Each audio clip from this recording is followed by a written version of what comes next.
விஜய் வெண்ணிலாவும் வந்து ஒன்றா இருக்கிறத பார்த்துட்டு அப்படியே வந்து ஒன்றாவே சுற்றிட்டு இருக்கிறத பார்த்துட்டு மனசு கஷ்டப்படுறாங்க நம்ம காவேரி. அவங்களால தாங்கிக்கவே முடியல. விஜய் வந்து பார்த்து பார்த்து வெண்ணிலாக்கு எல்லாத்தையும் செய்கிறதும் கவனிச்சுக்கிறதும் டேப்லெட் எடுத்து கொடுக்குறதும் ஃபுல் வெண்ணிலாவை கவனிச்சுக்கணுன்ற எண்ணம் இருக்கிறதால விஜய் வந்து காவேரி கண்டுக்கவே மாட்டேங்கிறாரு.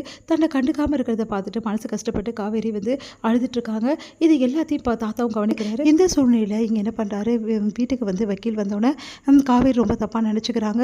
ஏன்னா வந்து இந்த ராகினி என்ன பண்ணுறாங்க, தப்பாக போட்டு கொடுத்துட்றாங்க. இந்த மாதிரி டைவர்ஸ் பற்றி பேசுகிறாங்க, அவங்க வந்து ஏதோ அக்ரிமெண்ட் பற்றி பேசுகிறாங்க அப்படின்னு நம்மளாம் சொல்லி விட்டுறாங்க. அதனால் வந்து காவேரி மனசில் நினைக்கிறாங்க, விஜய் வந்து நம்மளை டைவர்ஸ் பண்ணிவிட்டு வெண்ணிலாவை கல்யாணம் பண்ணிக்கணும்னு நினைக்கிறாரு, வெண்ணிலா கூட வாழணும்னு நினைக்கிறாரு, அவர் முடிவே பண்ணிட்டாருன்னு சொல்லிட்டு தப்பாக நினச்சிக்கிட்டு கஷ்டப்பட்டு அழறாங்க. இங்கே வந்து இது எல்லாத்தையும் பார்த்துருக்க தாத்தா வந்து ஒரு முடிவு பண்ணுறாரு, இதை இப்படியே விடக்கூடாது, இவங்க 2 பேருக்குள்ளே இடைவெளி அதிகமாக போயிட்டே இருக்குது. இதில் வேறு ராகினி வேறு சுற்றி சுற்றி சொல்லிகிட்டே இருக்கா ஏதாவது ஒன்று நம்ம வந்து காவேரி கிட்ட. அதனால் நம்ம இதுக்கு ஒரு முடிவு எடுக்கணும்னு சொல்லிட்டு விஜய் கிட்டே பேச ஆரம்பிக்கிறாரு. விஜய் கிட்டே சொல்கிறாரு, இந்த மாதிரி நீ பண்ணுறது தப்பு விஜய், நீ வந்து காவேரியை வந்து கவனிக்கவே மாட்டேங்கிற. இல்லை தாத்தா, காவேரி எதுவும் தப்பாக நினைக்கல தாத்தா, அவள் கொஞ்சம் வந்து பொசசிவில் இருக்கா, வேறு ஒன்றும் இல்லை அப்படின்னா. அதெல்லாம் ஒன்றும் இல்லைப்பா, காவேரிக்கு இருக்கிறது பயம், நீ அவளை விட்டுருவியோன்ற பயம், எங்கே வெண்ணிலா கூட போயிடுவியோன்ற பயம், அதை நீ புரிஞ்சுக்காமல் பொசசிவ்னு நினச்சிட்ருக்க அப்படின்னு சொல்லிட்டு உண்மையை சொல்கிறாரு. அதை கேட்டு வந்து அதிர்ச்சி அடைகிறாரு நம்ம விஜய். நீங்கள் என்ன சொல்கிறீங்க தாத்தா, எனக்கு தெரியாதாப்பா, இவ்வளோ வருஷம் எக்ஸ்பீரியன்ஸில் எனக்கு ஒன்றுமே தெரியாது நீ நினச்சிட்ருக்கியா, அவளுக்கு இருக்கிறது என்னன்னு எனக்கு நல்லாவே தெரியும். அவளுக்கும் வெண்ணிலா மேலே எல்லா அக்கறையும் இருக்குது, வெண்ணிலா நல்லா இருக்கணும்னு அவளும் நினைக்கிறா. ஆனால் தன்னோட வந்து வீட்டுக்காரர் வேறு ஒரு பொண்ணு கூட வந்து இப்படி இருக்கிறதால அவளால் தாங்கிக்க முடியலப்பா. என்னதான் இருந்தாலும் நீ அவன் புருஷன் இல்லையாப்பா. இப்போ வரைக்கும் நீ வெண்ணிலா வந்ததுலேருந்து காவேரி கிட்டே டிஸ்டன்ஸ் மெயின்டைன் பண்ணி தானே இருக்க. பழைய மாதிரி காவேரிட்ட பேசுகிறியா, சிரிக்கிறியா, ஏதாவது வந்து அவகிட்ட சொல்கிறியா சொல்லு, எதுவுமே பண்ணுறது இல்லையே. காவேரி ஒரு பக்கமும் நீயும் ஒரு பக்கம் தானே இருக்கீங்க. இல்லை தாத்தா, அப்படிலாம் ஒன்றும் இல்லை தாத்தா, வெண்ணிலா குணமானோன்னு நான் பழையபடியெல்லாம் காவேரி கிட்ட பேசுவேன் தாத்தா. சரிப்பா, அது இருக்க வரைக்கும் காவேரி என்ன பண்ணணும், நீ வருவேன்னு காத்துட்ருக்கணும், நீ எப்போ வந்து அவகிட்ட பேசுவேன்னு காத்துட்ருக்கணும், அதுதான் நீ சொல்ல வர.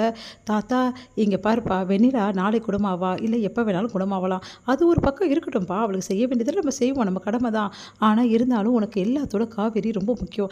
தாத்தா நான் தான் சொல்லினே தாத்தா, எனக்கு எல்லாத்தோட காவேரி தான் தாத்தா முக்கியம். சரிப்பா, அந்த விஷயத்தை நீ காவேரிக்கிட்டே சொல்லணும் இல்லைப்பா, அதுக்காக தான் நான் சொல்கிறேன் விஜய், நீ காவேரிக்கிட்டே எல்லா விஷயத்தையும் மனசு திறந்து பேசு, சொன்னால் புரிஞ்சுக்கோ.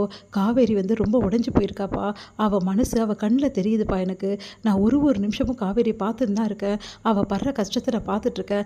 அவள் உன்கிட்ட வந்து சொல்லிடுறாப்பா எனக்கு ஒன்றும் பிரச்சனை இல்லைன்னு, ஆனால் அவள் மனசு ஃபுல்லாக பிரச்சனையை தாங்கிட்டு இருக்கா விஜய், தயவு செய்து வந்து காவேரி புரிஞ்சுக்கோ விஜய் அப்படின்னு மனசு கஷ்டப்படுறாரு. தாத்தா நீங்கள் சொல்கிறதெல்லாம் உண்மையை தாத்தா, தாத்தா எப்பாவது வந்து போய் சொல்வேனாப்பா அப்படின்னு அப்படியே பார்க்குறாரு. பார்த்துட்டு தாத்தாவை கட்டிக்கிறாரு. சாரி தாத்தா, என்கிட்ட சாரி கேட்டு என்னப்பா பிரயோஜனம், நீ காவேரி கிட்ட சாரி கேட்கணும்ல, நீ தனியாக காவேரி கூட்டின்னு போ, மனசில் இருக்கிறதெல்லாம் சொல்லு, அப்போ தான் காவேரிக்கும் வந்து எல்லாமே புரிய வரும்ப்பா, அப்போ உன் வாழ்க்கை ரொம்ப நல்லாயிருக்கும் அப்படின்னு. சரிங்க தாத்தா, நான் காவேரி சீக்கிரமாகவே வந்து வெளியே கூட்டிகிட்டு போகிறேன், அவகிட்ட மனசு திறந்து பேசுகிறேன் அப்படின்னு சொல்லிட்டு விஜய் சொல்கிறாரு.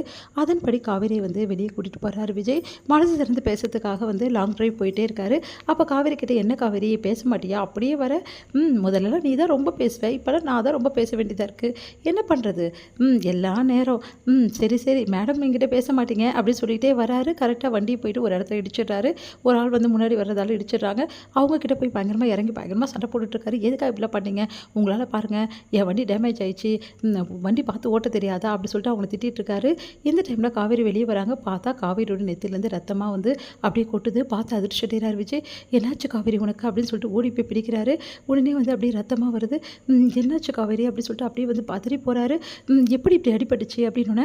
இப்போ நான் பிரேக் போட்டதால நீ வந்து அடிபட்டுச்சா உனக்கு, நீ ஏடி பெல்ட் போடாமல் இருந்த அப்படி சொல்லிட்டு கேட்குறாரு. இல்லைங்க, நான் உங்ககிட்ட பேசிட்டு இருந்தேன்ல, அதே ஒரு ஞாபகத்தில் அப்படியே பெல்ட் போடாமல் உட்காந்துட்டாங்க அப்படின்றாங்க. ரொம்ப அடிபட்டுச்சாடி அப்படி சொல்லிட்டு அப்படியே வந்து பார்த்துட்ருக்காரு. சரி எங்கேயோ போகணுன்னு சொன்னீங்களே, அதெல்லாம் அப்புறம் பார்த்துக்கலாம், முதல்ல ஹாஸ்பிட்டலுக்கு போகலாம் வா அப்படின்னு சொல்லிட்டு காவேரியை கூட்டிகிட்டு ஹாஸ்பிட்டலுக்கு போகிறாரு. இங்கே காவேரிக்கு ஃபர்ஸ்ட் எய்ட் பண்ணுறாங்க. கொஞ்சம் லைட்டாக தான் சார் அடிபட்டிருக்கு, ஒன்றும் பிரச்சனை இல்லை, சரியாயிடும், 2 டேஸில் தண்ணி படாமல் பார்த்துக்கன்றாங்க. சரின்னு சொல்லிட்டு காவேரி வந்து வீட்டுக்கு கூட்டிகிட்டு போகிறாரு விஜய், எதுவுமே சொல்லாமல். இதோட